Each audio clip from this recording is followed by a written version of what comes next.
The morning sun beat down on the dusty training field at Fort Bragg as Sarah Martinez adjusted her combat vest one final time. 23 years old, barely 5 feet 4 inches tall, she looked almost childlike next to the towering male soldiers who dominated the Special Operations training ground. Her dark hair was pulled back in a regulation bun, and her brown eyes held a determination that most people missed when they first saw her. "Look at that," whispered Staff Sergeant Rodriguez to his buddy near the equipment shed.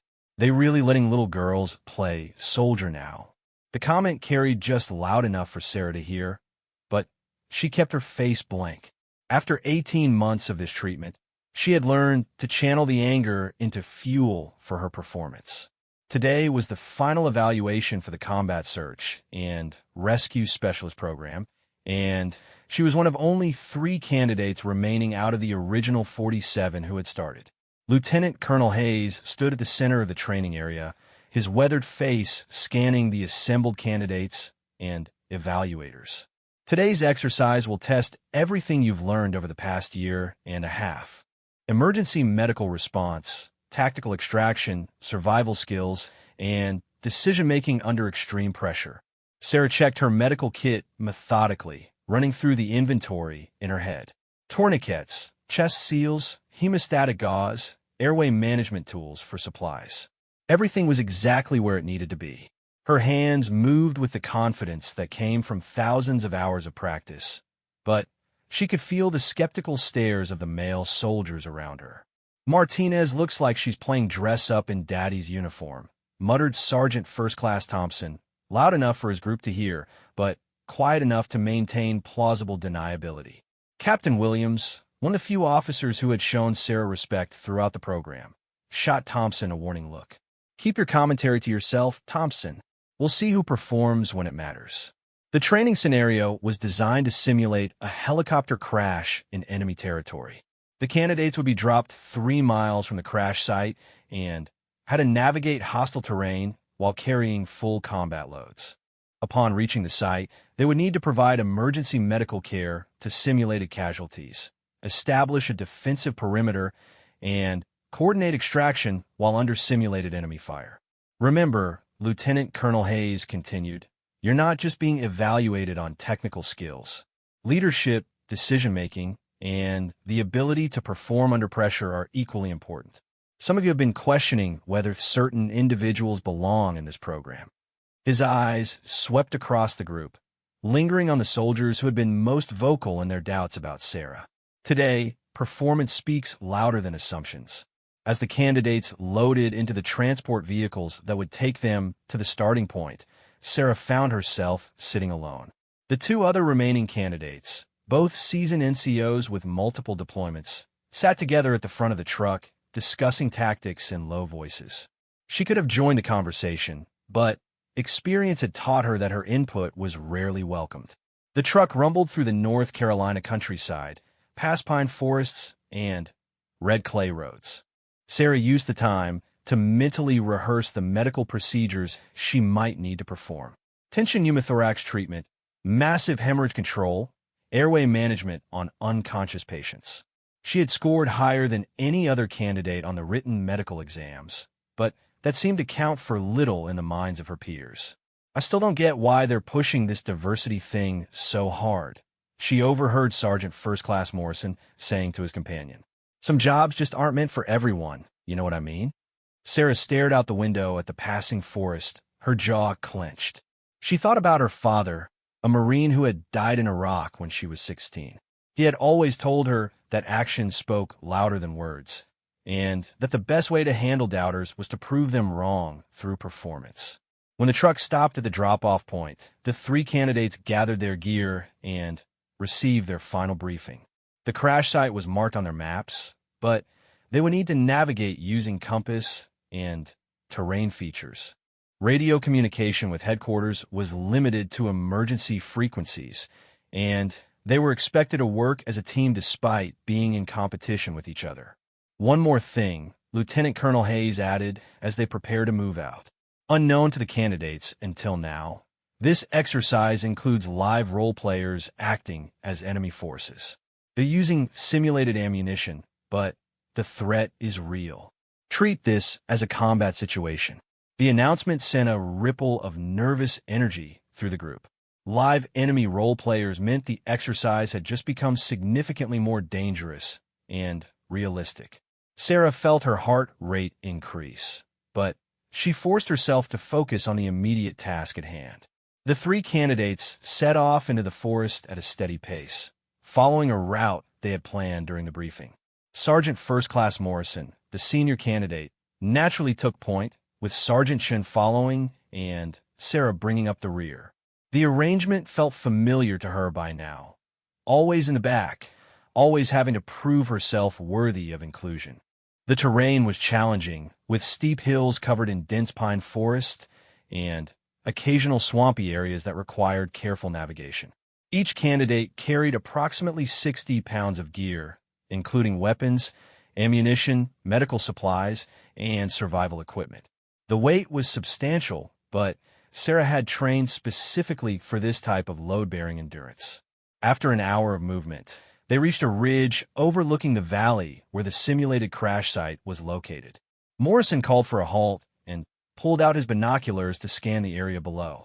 "I can see the helicopter," he reported. "Looks like it's in a clearing about 800 meters northwest of our current position." Sarah pulled out her own binoculars and studied the crash site. The helicopter was a decommissioned Black Hawk that had been placed in the clearing for training purposes, with smoke machines creating the illusion of a fresh crash. She could see several figures lying around the aircraft, the simulated casualties they would need to treat. "Movement on the far side of the clearing," Chen reported quietly. "Looks like our enemy role players are already in position." Morrison studied the tactical situation for several minutes before announcing his plan. "We'll approach from the east side, using the tree line for cover.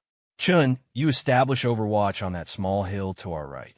Martinez, you're with me on the medical response." Sarah nodded her agreement, though she noticed Morrison's plan put her in the most exposed position while giving the senior candidates the tactical leadership roles. It was a pattern she had seen throughout training, but arguing about assignments during a time-critical exercise would only confirm the doubts about her ability to work as a team player. The descent into the valley required careful movement through dense undergrowth. Sarah found herself impressed by the realism of the exercise. The helicopter wreckage looked authentic, complete with battle damage and emergency equipment scattered around the impact site. The role players acting as enemy forces were well concealed, and she caught only occasional glimpses of movement in the tree line on the opposite side of the clearing. As they approached the crash site, the sound of simulated gunfire erupted from multiple directions.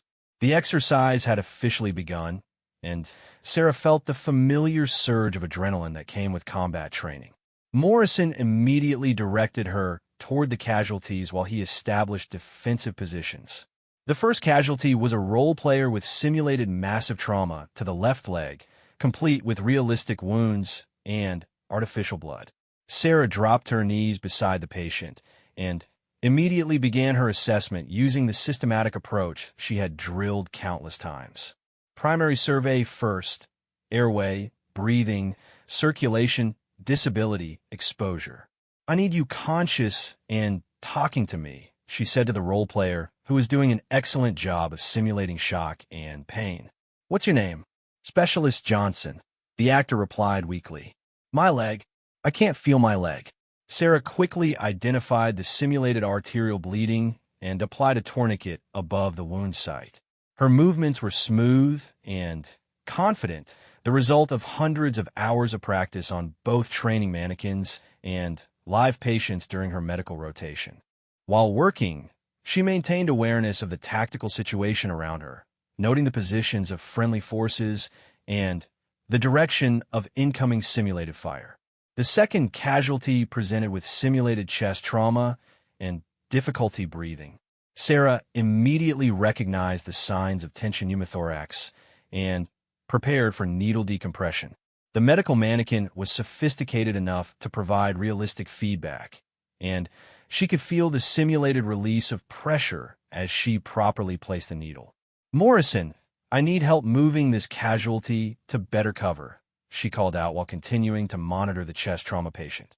And we need to get these tourniquets converted to pressure dressings as soon as tactical situation allows. But Morrison was focused on the enemy role players and didn't respond to her medical assessment. Sarah found herself working alone while simulated gunfire continued around the crash site. The third casualty required airway management, and she quickly established a secure airway using the advanced techniques she had learned during the medical phase of training. What impressed the evaluators watching from concealed positions was not just Sarah's medical skills, but her ability to maintain situational awareness while providing care. She noted details that the other candidates missed: the wind direction that would affect smoke deployment, the terrain features that could provide better casualty collection points, and the enemy movement patterns that suggested their likely next positions. "Chun, enemy movement 2 o'clock from your position," she called out while continuing to work on her patients. "They're trying to flank around the north side of the clearing." Her tactical awareness came from countless hours of studying battlefield medicine and understanding how medical operations fit into the larger tactical picture. While other candidates focused on either medical care or tactical operations, Sarah had trained herself to excel at both simultaneously. The exercise continued for another 2 hours, with increasingly complex scenarios thrown at the candidates. Equipment failures, additional casualties, changing tactical situations, and communication breakdowns all tested their ability to adapt and overcome. Throughout it all, Sarah found herself taking on an increasingly central role in coordinating the medical response, despite Morrison's nominal leadership of the team. When the smoke machines finally shut down and the evaluators emerged from their concealed positions, all three candidates were exhausted but had successfully completed the basic requirements of the exercise. However, the real evaluation would come during the detailed debriefing that followed. Lieutenant Colonel Hayes gathered the candidates and the evaluation team in a circle around the helicopter for the initial feedback session. "Overall, solid performance from all three candidates," he began, "but I want to highlight some specific observations." Sarah waited for the criticism that usually followed her performance evaluations, despite her consistent high scores on technical assessments. "Martinez," Hayes continued, looking directly at her. "Outstanding medical performance under pressure. More importantly, your tactical awareness and ability to coordinate care while maintaining battlefield awareness exceeded expectations." The comment surprised Morrison and Chun, who had been expecting recognition for their tactical leadership roles. However, Hayes continued, "This exercise also highlighted some significant gaps in team coordination and communication. Some candidates appeared more focused on individual performance than team success." As they walked back toward the transport vehicles, Sarah could feel the tension in the group. The evaluators' comments had not followed the script that some of the candidates expected, and she sensed that her strong performance had created resentment rather than respect. "Lucky day for you," Morrison muttered as they loaded their gear into the truck. "Medical scenarios played right into your strengths." Sarah didn't respond, but she noticed Captain Williams watching the interaction with interest. The evaluation process was far from over, and she suspected that today's exercise was just the beginning of a more comprehensive assessment of all three candidates. The truck ride back to base was quiet, with each candidate lost in their own thoughts about performance and what the final selection would bring. Sarah stared out at the passing pine forests and felt a mixture of satisfaction and apprehension. She had performed well, but experience had taught her that performing well was not always enough to overcome the predetermined opinions of those in charge. Back at Fort Bragg, as they cleaned their equipment and prepared for the detailed debriefing sessions that would follow, Sarah noticed several senior officers in quiet conversation near the headquarters building.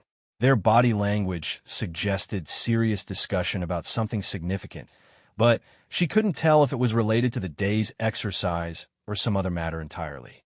What she didn't know was that her performance had impressed more people than she realized, and that events were already in motion that would soon put her skills to a test far more serious than any training exercise. 3 weeks after the final evaluation, Sarah sat in the small coffee shop just outside Fort Bragg, staring at the official letter in her hands. The words seemed to blur together as she read them for the fourth time. Congratulations on successful completion of the combat search and rescue specialist program. You have been selected for assignment to the 24th Special Tactics Squadron. The letter felt surreal. After 18 months of being treated like an outsider who didn't belong, she had not only graduated but been assigned to one of the most elite units in the Air Force Special Operations Command. The 24th STS was legendary among Special Operations Forces. They were the ones who went into the most dangerous situations to save people when everyone else said it was impossible. Her phone buzzed with a text from her mother. "I saw on the news about some kind of military accident. Are you okay?" Sarah frowned and opened the news app on her phone. The headline made her stomach drop. Military training helicopter crashes during exercise at Fort Liberty. Multiple casualties reported. Fort Liberty was less than 50 miles from Fort Bragg, and she knew they regularly conducted joint training exercises between the two installations. The news report was still developing, with few details available, but the footage showed emergency vehicles and smoke rising from what looked like a wooded area. As she watched the breaking news coverage, her phone rang. The caller ID showed a number she didn't recognize, but the area code was local. "Specialist Martinez?" The voice was crisp and professional. "Yes, sir. This is Major Peterson from the 24th Special Tactics Squadron. I need you to report to Building 4028 immediately for mission briefing." "How quickly can you get here?" Sarah's training kicked in automatically. "I'm off base currently, sir, but I could be there in 20 minutes. Make it 15. "And Martinez?" "Come prepared for immediate deployment." The line went dead. Sarah stared at her phone for a moment, her mind racing. Her official assignment to the 24th STS wasn't supposed to begin for another 2 weeks. An immediate mission briefing meant something significant was happening, and given the news reports about the helicopter crash, she had a sinking feeling she knew what it might involve. She drove back to base faster than was probably wise, her mind cycling through possibilities. The 24th STS didn't get called out for routine accidents. If they needed her, it meant the situation was complex, dangerous, or both. Building 4028 was one of the nondescript concrete structures that housed special operations units. Sarah had never been inside before, but she showed her ID to the guard and was immediately escorted to a briefing room on the second floor. The room contained about 15 people, most of whom she didn't recognize. The atmosphere was tense and focused in a way that reminded her of combat deployments she had read about. At the front of the room, Major Peterson was pointing at a large map displayed on a digital screen. "Martinez, good timing," Peterson said as she entered. "Find a seat, and we'll bring you up to speed." Sarah took an empty chair near the back and tried to absorb the information being presented. The helicopter crash at Fort Liberty was worse than the news reports indicated. A Black Hawk carrying 12 personnel had gone down in a heavily wooded area during a night training exercise. Initial rescue efforts had been hampered by the difficult terrain and the fact that the crash site was in the middle of a military training area filled with unexploded ordnance from previous exercises. "The problem," Peterson continued, "is that we have confirmed survivors, but standard rescue teams can't get to them safely. The crash site is surrounded by a minefield that was laid for training purposes last month. The maps showing safe corridors were in the helicopter that crashed." Sarah felt her stomach clench. Survivors trapped in a minefield was every rescue specialist's nightmare scenario. One wrong step could trigger an explosion that would kill both the trapped personnel and their rescuers. Current situation is 4 confirmed survivors, including 2 with serious medical conditions that require immediate attention. Weather is deteriorating, with heavy rain expected to begin within the next few hours. That could make the terrain even more unstable and dangerous. A senior NCO Sarah didn't recognize raised his hand. "Sir, what about bringing in mine clearance teams first?" "Too slow," Peterson replied. "Initial assessment suggests we have maybe 6 hours before the medical conditions become critical. Mine clearance would take at least 12 hours, probably more given the terrain and weather conditions." Sarah found herself studying the map intently. The crash site was in a narrow valley surrounded by steep hills. The minefield formed a rough semicircle around the area where the helicopter had gone down. Based on the terrain features, there were only a few possible approach routes, and all of them required crossing the explosive hazards. Which brings us to why Specialist Martinez is here, Peterson continued, looking directly at her. She just completed the most comprehensive combat search and rescue training program we have, with the highest medical scores on record. More importantly, she also completed advanced explosive ordnance training during her previous assignment. Sarah felt 15 pairs of eyes turning to look at her. The attention was uncomfortable, but she forced herself to focus on the tactical problem rather than the social dynamics. "Sir," she said, standing up, "what's the composition of the minefield? Anti-personnel, anti-vehicle, or mixed?" "Good question. Based on the training records, it's primarily anti-personnel mines with some anti-tank devices along what used to be vehicle routes. The anti-personnel mines are mostly M14S with some Claymore-style directional devices." Sarah nodded, her mind automatically calculating risks and possibilities. M14 mines were pressure-activated with about a 5-pound trigger weight. They were designed to injure rather than kill, but in a rescue situation, any injury to the rescuer could be fatal for everyone involved. "What about approach routes?" she continued. "Has anyone done aerial reconnaissance to identify possible safe corridors?" "Limited recon due to weather, but we have some imagery." Peterson clicked to the next slide, showing grainy overhead photos of the crash site. The helicopter came down right in the center of the minefield. Pure bad luck. Sarah studied the images carefully. Something about the crash pattern bothered her, but she couldn't put her finger on what it was immediately. "Sir, permission to speak with whoever laid the training minefield? They might have information about safe corridors or patterns that isn't in the official documentation." "Already thought of that. The engineer unit that placed the field has been contacted, but they're currently deployed overseas. We're trying to reach them through command channels, but it's going to take time we don't have." The briefing continued for another 30 minutes, covering weather conditions, available equipment, and communication protocols. Sarah found herself taking detailed notes, not just about the technical aspects of the mission, but about the dynamics in the room. She could sense skepticism from several of the senior personnel about her inclusion in what was clearly a high-stakes operation. "Final question before we move to mission planning," Peterson said. "Does anyone have concerns about the proposed team composition?" Master Sergeant Collins, a man Sarah recognized from her training program, spoke up. "Sir, with respect, Specialist Martinez just finished training. This is about as high risk as operations get. Shouldn't we consider someone with more field experience?" Peterson's expression remained neutral. "That's a fair concern, Master Sergeant. Martinez, how do you respond to that?" Sarah stood up again, feeling the weight of the moment. "Sir, Master Sergeant Collins is right that I haven't deployed with the unit before, but I have more recent training in both medical trauma care and explosive ordnance procedures than anyone else in the room. More importantly, my size and weight give me advantages in navigating unstable terrain that might be crucial in a minefield environment." She paused, then continued with more confidence than she felt. "I understand the concerns about experience, but those survivors don't have time for us to debate credentials. They need someone who can get to them safely and provide immediate medical care. Based on my training scores and the specific requirements of this mission, I believe I'm the best qualified person available."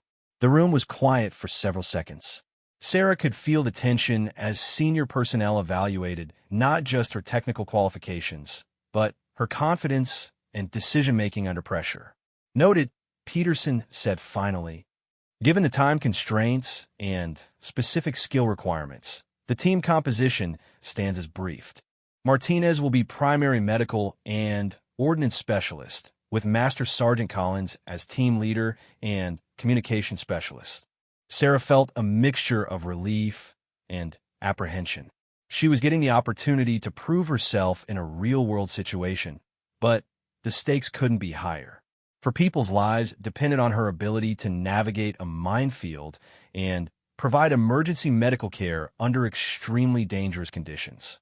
As the meeting broke up and personnel began gathering equipment for the mission, Master Sergeant Collins approached her. "Look, Martinez, I wasn't trying to undermine you in there, but I need to know, are you really ready for this?" Sarah looked him directly in the eyes. "Master Sergeant, I've been ready for this my entire military career. People have been doubting whether I belong since the day I enlisted. Today, I finally get the chance to show them they were wrong." Collins studied her for a moment, then nodded. "All right, then let's go save some lives." The next hour was a blur of equipment checks, weather updates, and final mission briefings. Sarah found herself going through her medical kit with obsessive care, double-checking every item and mentally rehearsing the procedures she might need to perform. Trauma care in a minefield would require absolute precision. There would be no room for hesitation or mistakes. The weather reports were getting worse.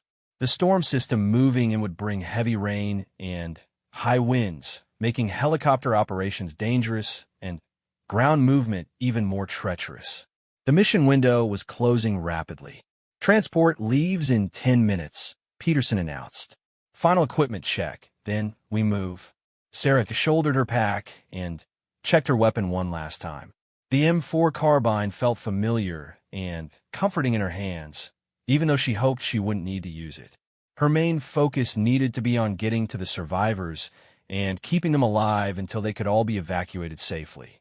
As the team loaded into the helicopter that would take them to Fort Liberty, Sarah caught sight of her reflection in the aircraft window. She looked young and nervous, despite her efforts to project confidence. But her gear was perfectly arranged, her medical kit was complete, and her mind was focused on the mission ahead. The helicopter lifted off just as the first raindrops began hitting the windshield. Sarah watched Fort Bragg disappear below them and realized that everything in her military career had been leading to this moment. All the doubts, all the skepticism, all the challenges, they had prepared her for exactly this type of situation. She thought about the 4 people trapped in the crashed helicopter, waiting for someone to come get them. They didn't care about her age, her gender, or whether the other soldiers respected her. They just needed someone with the skills and courage to reach them before it was too late. The flight to Fort Liberty took 25 minutes through increasingly rough weather. As they approached the landing zone near the crash site, Sarah could see emergency vehicles and command posts set up in a cleared area about half a mile from where the helicopter had gone down. Floodlights illuminated the rain-soaked scene, creating an atmosphere that was both urgent and ominous. 2 minutes to landing, the pilot announced over the intercom. "Weather's getting worse fast, so we'll need to move quickly once we're on the ground." Sarah checked her gear one final time and mentally reviewed the mission plan. Navigate to the edge of the minefield, locate safe approach route, reach the survivors, provide emergency medical care, establish evacuation landing zone, and coordinate extraction. Simple to describe, incredibly dangerous to execute. As the helicopter touched down and the team prepared to disembark, Sarah realized that within the next few hours, she would either prove that she belonged among the elite ranks of Special Operations Forces, or she would become another casualty in a mission that was already claiming too many lives. The rain was coming down harder now, turning the red clay soil into slippery mud as Sarah and Master Sergeant Collins approached the edge of the minefield. Emergency floodlights had been set up around the perimeter, creating an eerie contrast between the brightly lit safe zone and the dark, unknown territory beyond the warning markers. Colonel Davidson, the commanding officer overseeing the rescue operation, met them at the forward command post. "Latest update from the crash site. We've got radio contact with Staff Sergeant Williams, who's conscious and trying to provide first aid to the other survivors. 2 are unconscious. 1 has severe leg trauma, and Williams himself has what sounds like internal injuries." Sarah studied the tactical map spread across the command table, noting wind direction, terrain features, and the approximate locations of known explosive devices. The minefield covered roughly 2 square miles of heavily wooded terrain with steep ravines and unstable soil conditions that were getting worse with each passing minute of rainfall. Time factor is critical, Davidson continued. Williams reports that one of the unconscious casualties is having difficulty breathing, possibly tension pneumothorax or airway obstruction. Without immediate medical intervention, we're looking at fatality within the next hour. Master Sergeant Collins examined the available imagery from earlier reconnaissance flights. Approach routes are limited. The main vehicle trail is definitely mined, and the hillsides are too steep for safe movement in this weather. Sarah traced possible paths on the map with her finger, calculating distances and risks. Sir, there's a drainage creek that runs along the eastern edge of the field. If the engineers followed standard protocols, they wouldn't have placed mines in areas subject to water erosion. That creek bed might provide a safer approach route. Davidson looked skeptical. That's a lot of assumptions, specialist. What if you're wrong? Then, we're no worse off than with any other approach, sir. But if I'm right, we could cut the approach time by more than half and reduce exposure to explosive hazards. Collins studied the topographic features more closely. She might be onto something. Engineering doctrine does avoid placement in areas with significant water flow because of displacement risk. The debate was interrupted by a radio transmission from the crash site. Williams' voice was weak but urgent. Command, this is Williams at crash site. Davis is going critical. His breathing is getting worse, and I think Johnson might be bleeding internally. How long until help arrives? Sarah felt the weight of those words. Real people were dying while they discussed theoretical approach routes and procedural considerations. She stood up and shouldered her medical pack. Sir, with permission, I'd like to begin movement immediately via the creek approach. We can adjust route as conditions require, but every minute we delay is a minute those casualties don't have. Davidson studied her for a long moment. Around the command post, other personnel had stopped their conversations to listen. Sarah could feel the familiar weight of skeptical attention, but this time it felt different. These weren't people doubting her right to be there. They were professionals evaluating her judgment under pressure. Collins, what's your assessment? Master Sergeant Collins looked at Sarah, then back at the map. Sir, her tactical analysis is sound.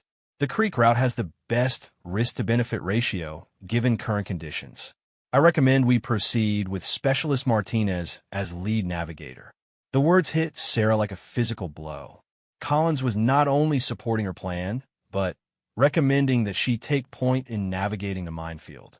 It was both the ultimate expression of confidence and the most dangerous possible position. Approved, Davidson said. But I want constant radio contact and immediate abort if conditions become untenable. Lives are important, but throwing away more personnel doesn't help anyone. Sarah and Collins gathered their equipment and moved toward the eastern edge of the minefield. The rain had turned from a steady drizzle to a driving downpour that made visibility difficult and footing treacherous. Sarah pulled on her night vision goggles and began studying the terrain ahead. The creek bed was about 4 feet wide and varying depths, with steep banks on both sides that were becoming increasingly muddy.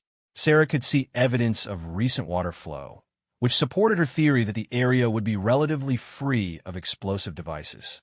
Movement in 2 minutes, she announced in her radio. Proceeding along creek bed bearing 270 degrees toward crash site. Copy that. All stations, rescue team is beginning approach. Maintain radio silence except for emergencies. Sarah stepped carefully into the creek bed, testing each foothold before committing her full weight. The water was ankle deep and flowing faster than she had expected, which actually reinforced her confidence that the route was safe from mines. Behind her, Collins followed at a distance of about 10 meters, close enough to provide support, but far enough to avoid becoming a casualty if something went wrong. The first 100 meters went smoothly, with the creek bed providing exactly the kind of safe corridor Sarah had hoped for. The banks on either side showed obvious signs of mine emplacement, disturbed soil, tripwire attachments, and the geometric patterns that indicated human activity rather than natural terrain features. So far, so good, she whispered into her radio. Creek route appears clear. Estimate 15 minutes to crash site at current pace. But as they progressed deeper into the minefield, the terrain became more challenging. The creek bed narrowed and deepened, forcing them to move more slowly and carefully. Worse, they began encountering fallen trees and debris that forced them to leave the relative safety of the water and move along the banks. Sarah found herself having to make rapid tactical decisions about route selection with incomplete information and deadly consequences for mistakes. Each deviation from the creek bed required careful analysis of soil conditions, vegetation patterns, and terrain features that might indicate safe passage. "Hold up," Collins whispered from behind her. "I'm seeing tripwire about 3 meters to your left." Sarah froze and slowly turned her head to look where Collins was indicating. Sure enough, a thin wire was stretched between 2 trees at about knee height, nearly invisible in the rain and darkness.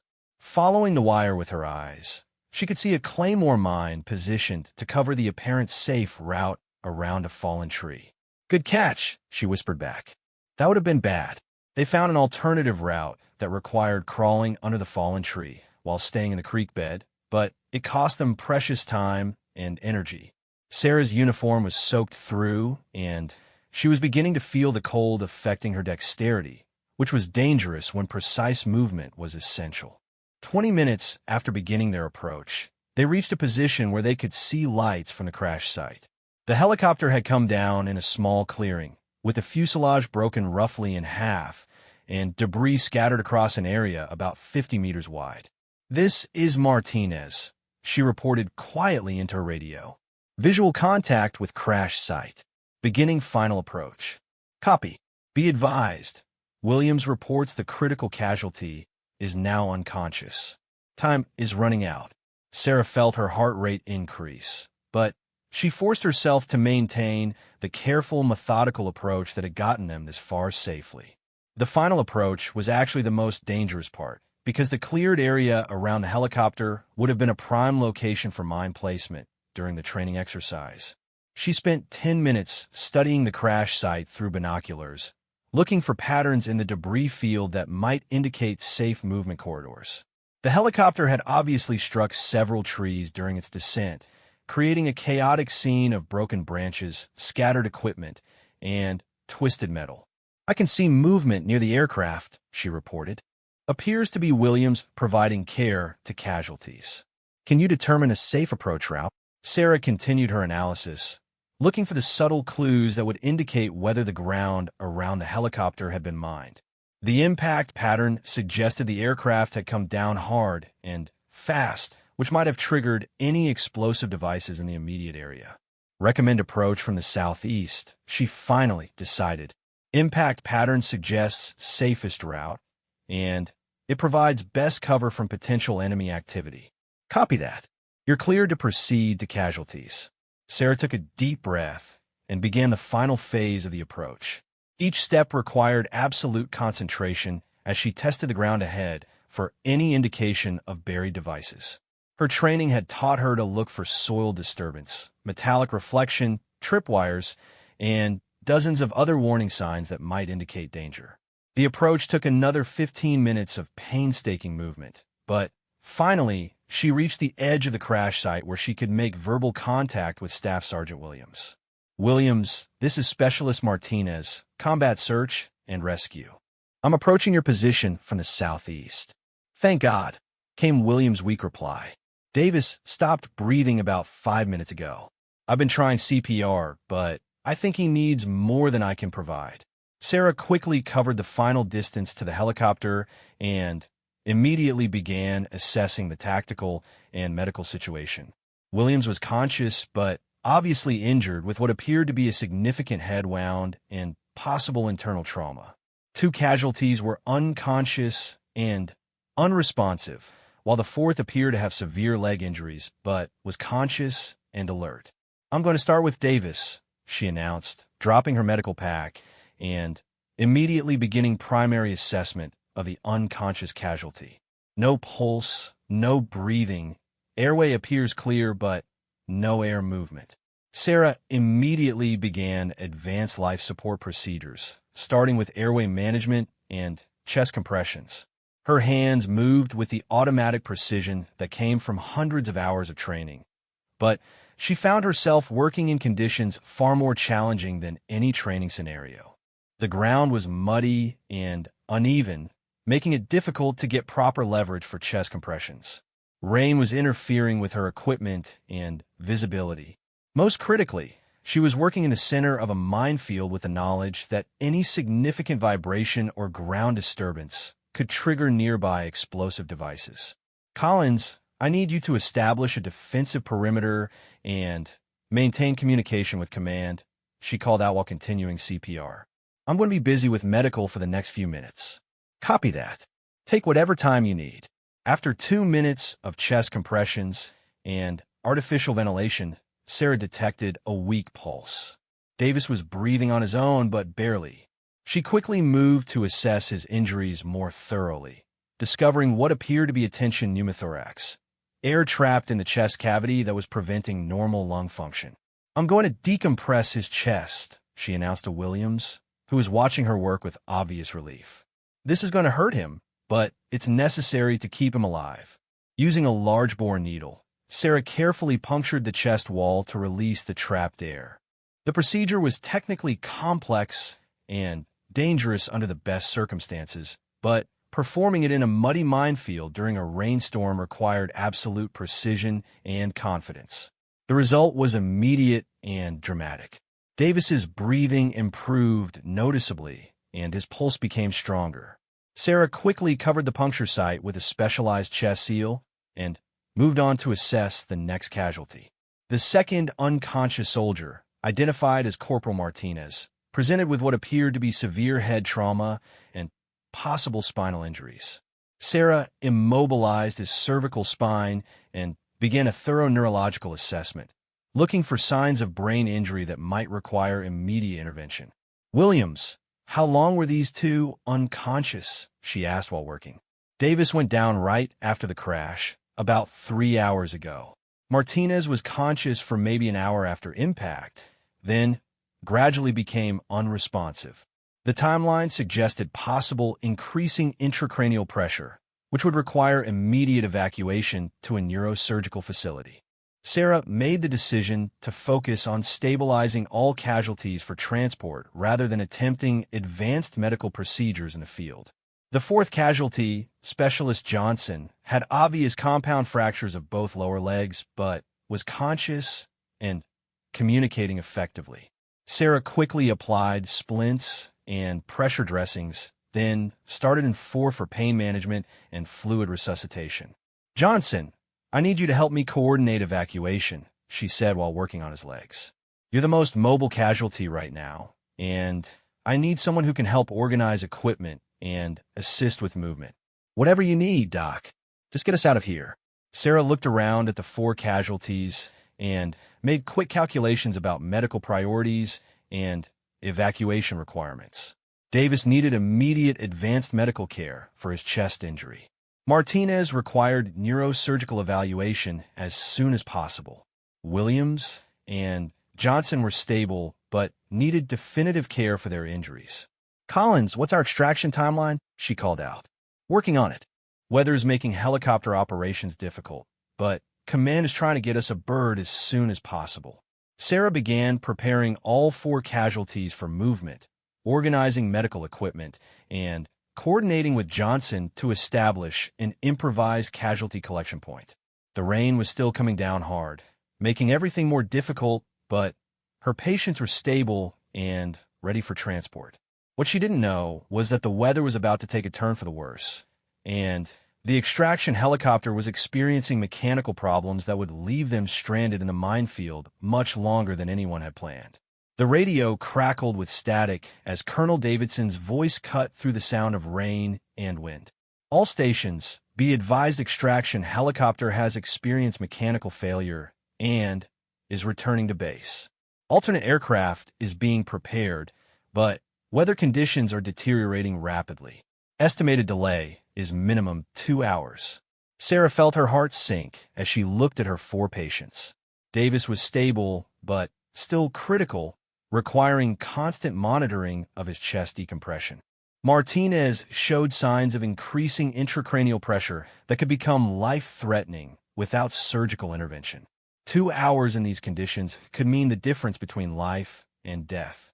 "Command, this is Martinez at crash site," she responded into her radio. "Advise that casualty Martinez is showing declining neurological status. Time is critical for transport to neurosurgical facility." "Copy that. We're doing everything possible to expedite extraction, but current weather conditions make flight operations extremely dangerous." Master Sergeant Collins splashed through the muddy terrain to reach Sarah's position near the casualty collection point. "What do you need from me? Medical, tactical, or coordination?" Sarah wiped rain from her face and quickly assessed their situation. They were sitting in the middle of a minefield with 4 seriously injured personnel, deteriorating weather conditions, and no immediate prospect of evacuation. Standard protocol would be to maintain current positions and wait for extraction, but Martinez's head injury was not going to wait for perfect weather conditions. "Collins, I need you to help me make a tactical decision. Martinez needs neurosurgical care within the next hour, or he's probably going to die. We can wait here and hope the weather clears, or we could try to move him out of the minefield to where a ground ambulance could reach him." Collins looked at the unconscious soldier, then at the dark terrain surrounding them. "Moving casualties through a minefield at night in this weather? That's about as high risk as operations get." "I know, but keeping him here while his brain swells is certain death. Moving him is dangerous, but it's the only chance he has." Sarah had been thinking about the problem while providing medical care, and she had identified a possible solution. The creek bed that had provided their safe approach route continued beyond the crash site, eventually connecting with a logging road that emergency vehicles could reach. If they could safely navigate the creek bed while carrying casualties, they could reduce transport time by more than an hour. "What about the other casualties?" Collins asked. "Davis needs constant medical attention, and Williams and Johnson aren't exactly mobile." Sarah looked at each of her patients, calculating medical priorities and movement capabilities. "Johnson can move with assistance. Williams is stable enough for careful transport. Davis is the problem. I need to maintain his chest decompression while we move, which means constant hands-on medical care." She paused, working through the tactical implications. "I think we need to split up. You take Martinez via the creek route to link up with ground evacuation. I stay here with the other 3 and wait for air extraction when weather permits." Collins shook his head immediately. "Negative. We don't split the team. If we move, we all move together. That's not medically feasible. I can't provide adequate care for Davis while moving through a minefield, and Martinez can't wait for the weather to clear." The debate was interrupted by a change in Martinez's condition. Sarah noticed his breathing pattern becoming irregular, and his pupils showing signs of increased pressure. The situation was becoming critical much faster than she had anticipated. "Decision time," she announced. "Martinez needs to move now, or we're going to lose him." Sarah made a command decision that went against standard operating procedures, but reflected the medical reality they were facing. "Collins, I'm going to prepare Martinez for immediate evacuation via creek bed.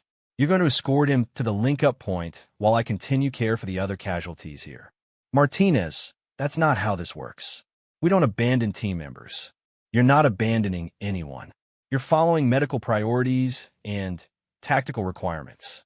Martinez has the highest priority for evacuation, and he needs someone with navigation skills to get him out safely." Sarah was already moving as she spoke, organizing medical equipment and preparing Martinez for transport. She established a secure airway, immobilized his spine with a backboard improvised from helicopter wreckage, and started 4 fluids for brain injury management. "Johnson, I need you to help me move Martinez to the creek bed. Williams, you coordinate radio communications with command and let them know we're beginning partial evacuation." The movement through the crash site required careful coordination to avoid triggering any explosive devices that might have been missed during their initial approach. Sarah and Johnson, working together, managed to move Martinez's improvised stretcher to the edge of the creek bed, where Collins could take over navigation responsibilities. Follow the creek bed southeast for approximately 800 meters, Sarah instructed Collins while checking Martinez's vital signs one final time. You'll reach a point where the creek passes under the logging road. Emergency vehicles should be able to reach that location within 30 minutes. Collins shouldered his equipment and prepared to begin the dangerous journey back through the minefield. What about you? Can you handle 3 casualties by yourself if their conditions deteriorate? Sarah looked back at Davis, Williams, and Johnson, mentally calculating medical requirements and her available resources. I'll manage. Davis is stable as long as I maintain his chest decompression. Williams and Johnson are both conscious and can assist with basic medical care if necessary. Radio contact every 10 minutes, Collins instructed. If anything goes wrong, you abort and wait for air evacuation regardless of casualties conditions. Understood. Good luck. Sarah watched Collins disappear into the darkness with Martinez, then turned her attention back to her remaining patients. The rain was still coming down hard, and she was beginning to worry about hypothermia in addition to their existing injuries. Davis was maintaining stable vital signs, but the chest decompression required constant monitoring to ensure the needle didn't become displaced or blocked. Sarah rigged a shelter using pieces of the helicopter wreckage and emergency blankets to protect him from the rain while maintaining access for medical care. Williams was conscious but showing signs of increasing pain from what she suspected were internal injuries. She started him on 4 pain medication and fluids while monitoring for signs of internal bleeding that might require immediate intervention. Johnson was the most stable of the 3, and Sarah assigned him responsibility for maintaining radio communications and organizing medical supplies. Having conscious casualties who could assist with care made her job significantly easier, but she was still dealing with complex medical situations in extremely adverse conditions. Command, this is Martinez at crash site, she reported during her scheduled radio check. 1 casualty evacuated via ground route, 3 remaining stable. Continuing medical care pending air evacuation. Copy that. Be advised weather conditions may not permit helicopter operations for another 3 hours minimum. Can you maintain current medical status for extended period? Sarah looked at her 3 patients and calculated medication supplies, battery life for medical equipment, and her own physical endurance. Affirmative for medical care. Request priority placement for evacuation as soon as weather permits. The next hour tested every aspect of Sarah's medical training and personal endurance. Davis developed complications that required her to replace his chest decompression needle twice.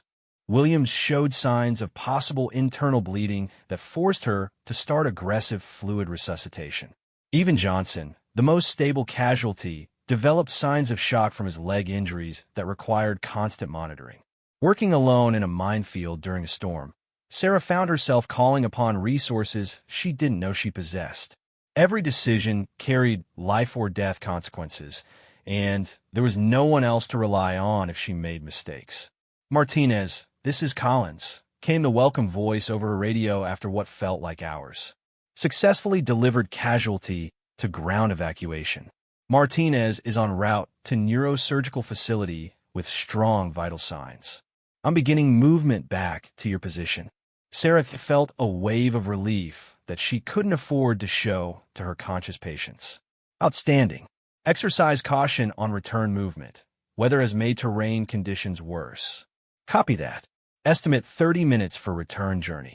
Sarah used the time to reorganize her medical supplies and reassess her patient's conditions. Davis was stable, but would need surgical intervention for his chest injuries. Williams was conscious, but showing signs that suggested possible abdominal bleeding. Johnson was stable, but would require orthopedic surgery for his leg fractures. All 3 were surviving, but they needed definitive medical care as soon as possible. You know, Williams said weakly as Sarah checked his vital signs, when I saw you coming through that minefield, I thought Command had sent us a kid who was going to get herself killed trying to help. Sarah smiled as she adjusted his foredrip. What do you think now? I think you just saved 4 lives while doing things that would scare most special operations soldiers. Johnson nodded in agreement. Davis would be dead if you hadn't gotten to him when you did. And the way you handled Martinez's evacuation under these conditions, that was some serious tactical medicine. Sarah felt a warmth that had nothing to do with the emergency blankets they were using for shelter. For the first time in her military career, she was receiving recognition not because someone felt obligated to include her, but because her performance had earned genuine respect from combat veterans. Command, all stations, came the radio announcement they had been waiting for. Weather conditions improving. Extraction helicopter is airborne and en route to crash site. Estimated time of arrival, 15 minutes. Sarah began preparing her 3 patients for evacuation, organizing medical equipment, and coordinating with Johnson to establish a helicopter landing zone in the safest available area. Collins returned just as she finished her preparations, having successfully navigated the minefield twice in conditions that would have challenged the most experienced soldiers. "How are they doing?" he asked as he helped organize the casualty collection point. "All stable and ready for transport. Davis needs immediate surgery. Williams needs surgical evaluation for possible internal bleeding, and Johnson needs orthopedic repair. But they're all going to make it." The sound of helicopter rotors became audible through the rain as the evacuation aircraft approached their position. Sarah felt a mixture of relief and exhaustion as she realized they had successfully completed one of the most challenging rescue operations she could imagine. But as the helicopter approached for landing, she also felt something else, a quiet confidence that she had found her place in the world of Special Operations Forces. Not because anyone had given her a chance, but because she had proven beyond any doubt that she belonged there. 6 months later, Sarah stood in the briefing room at Ramstein Air Base in Germany, looking at a map of Syria displayed on the large digital screen. The 24th Special Tactics Squadron had been deployed to support ongoing operations in the Middle East, and Sarah had established herself as one of the most respected combat medics in the unit. The Fort Liberty rescue had become something of a legend within special operations circles. All 4 casualties had made full recoveries, and the operation had been written up as a case study in tactical medicine under extreme conditions. But more importantly for Sarah, it had earned her the respect and acceptance she had sought throughout her career. "Today's mission is a bit different from our usual operations," Major Peterson announced to the assembled team members. "We're supporting a joint operation with German Special Forces to evacuate civilians from a conflict zone in northern Syria." Sarah studied the intelligence briefings and operational plans with the confidence that came from proven experience. The mission involved extracting a group of international aid workers who had been trapped by fighting between government forces and rebel groups. The evacuation site was in a mountainous area with limited helicopter landing zones and significant enemy activity. "Martinez, your primary medical for this operation," Peterson continued. "Intelligence suggests we may encounter casualties from both the aid workers and potentially from enemy contact during extraction." Sarah nodded, mentally reviewing her equipment loadout and medical protocols for civilian casualties in a combat environment. The techniques were similar to military trauma care, but civilian casualties often presented different challenges, particularly when dealing with non-English speakers and people who had no military training for handling emergency situations. "Any questions about the operational plan?" Peterson asked. Master Sergeant Collins, who had become something of a mentor to Sarah since the Fort Liberty incident, raised his hand. "Sir, what's the threat assessment for anti-aircraft weapons in the operational area?" "Moderate to high," Peterson replied. "Intelligence indicates the possibility of man-portable surface-to-air missiles, which is why we're going in fast and low with minimal time on target." Sarah found herself thinking about the tactical implications of the mission while reviewing her medical supplies. Civilian evacuations in hostile territory required balancing speed of movement with thorough medical care, especially when dealing with people who might have been injured days earlier and were now dealing with infected wounds or untreated medical conditions. The flight to the operational area took 2 hours over the Mediterranean Sea and then inland over mountainous terrain that reminded Sarah of training areas in Colorado. The landscape was harsh and beautiful, with steep ridges and deep valleys that provided excellent hiding places for both friendly forces and enemy fighters. 15 minutes to target, the pilot announced over the intercom. Weather is clear, but ground forces report possible enemy movement in the general area. Sarah checked her medical equipment one final time, paying particular attention to supplies that would be needed for civilian casualties. Adult and pediatric equipment, pain medications that would be safe for people with unknown medical histories, and emergency surgical supplies in case advanced medical care was required before they could reach a proper medical facility. The helicopter approached the landing zone at high speed and low altitude, using terrain features to mask their approach from potential enemy observers.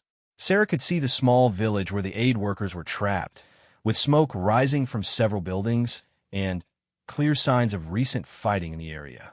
Landing zone appears cold, Collins reported as they touched down. No immediate signs of enemy activity. The team quickly disembarked and established a defensive perimeter while Sarah and another medic moved toward the building where the aid workers were reportedly sheltering. The structure showed obvious signs of damage from small arms fire and possibly mortar rounds, but it appeared to be structurally sound. "Hello, this is the U.S. Air Force," Sarah called out in English as they approached the building. "We're here to evacuate you to safety." The response came in several languages at once as a group of about 12 people emerged from the building.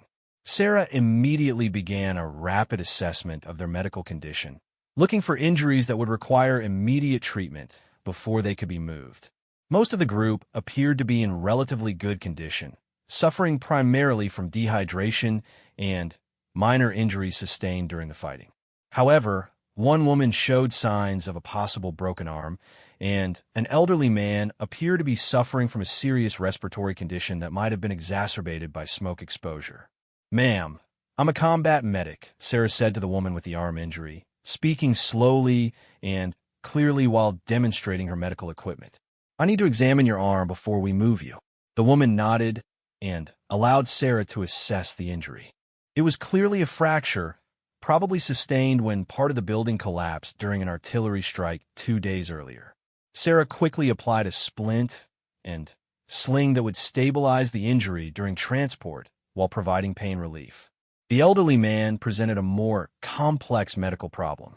His breathing was labored, and he showed signs of possible pneumonia or smoke inhalation injury. Sarah started him on supplemental oxygen and prepared medications that would help his breathing during the helicopter flight. "Collins, I need about 5 more minutes for medical stabilization," she reported. "Most of the group is ready to move, but I have 2 casualties that need intervention before transport." "Copy that. Take the time you need, but be aware that local security forces report possible enemy movement in our direction." Sarah worked quickly, but methodically, applying the medical skills that had been tested under far more challenging conditions at Fort Liberty. These casualties were stable and conscious, making her job significantly easier than working on unconscious trauma patients in a minefield during a rainstorm. As she finished medical preparations, she heard the distinctive sound of small arms fire in the distance. The enemy forces that intelligence had warned about were apparently moving closer to their position, which meant the extraction needed to proceed immediately. "All personnel to the landing zone," Collins announced. "We're moving now." Sarah helped the injured aid workers move toward the helicopter while continuing to monitor their medical conditions. The woman with the broken arm was mobile and alert, but the elderly man was having increasing difficulty breathing despite the supplemental oxygen.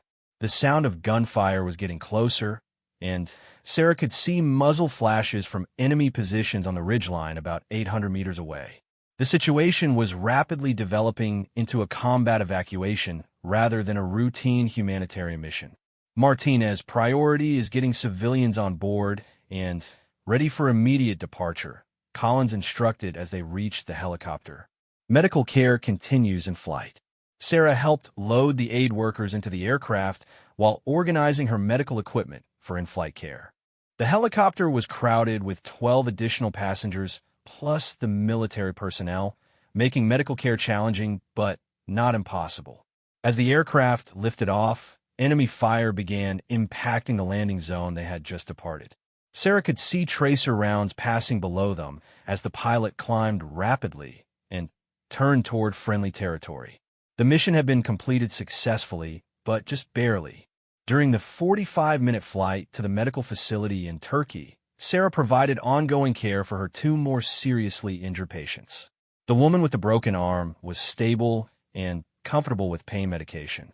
The elderly man's breathing improved significantly once they reached higher altitude with cleaner air and better oxygen delivery.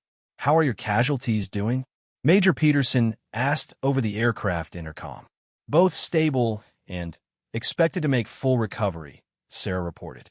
"No life-threatening injuries, and civilian morale is good." As they approached the medical facility where the aid workers would receive definitive care, Sarah reflected on how much her life had changed since that day at Fort Bragg, when people questioned whether she belonged in special operations. The Fort Liberty rescue had proven her technical competence, but today's mission demonstrated something equally important: her ability to operate as a trusted member of an elite team. The aid workers expressed their gratitude as they were transferred to the medical facility, but what meant more to Sarah was the quiet nod of approval from Master Sergeant Collins and the respect she could see in the eyes of her teammates. Later that evening, as the team conducted their after-action review of the mission, Major Peterson addressed something that had been on everyone's mind. 6 months ago, there were questions about whether Specialist Martinez belonged in this unit, he said, looking directly at her. "I think today's mission, combined with her performance at Fort Liberty and her consistent excellence in training, has answered those questions definitively." Sarah felt a sense of completion that had been missing throughout her military career. Not because she had proven something to other people, but because she had proven to herself that she could perform at the highest levels under the most challenging conditions. "Martinez," Peterson continued, "effective immediately. You're being recommended for promotion to sergeant and selection for advanced special operations medical training. You've earned your place here through performance, not politics."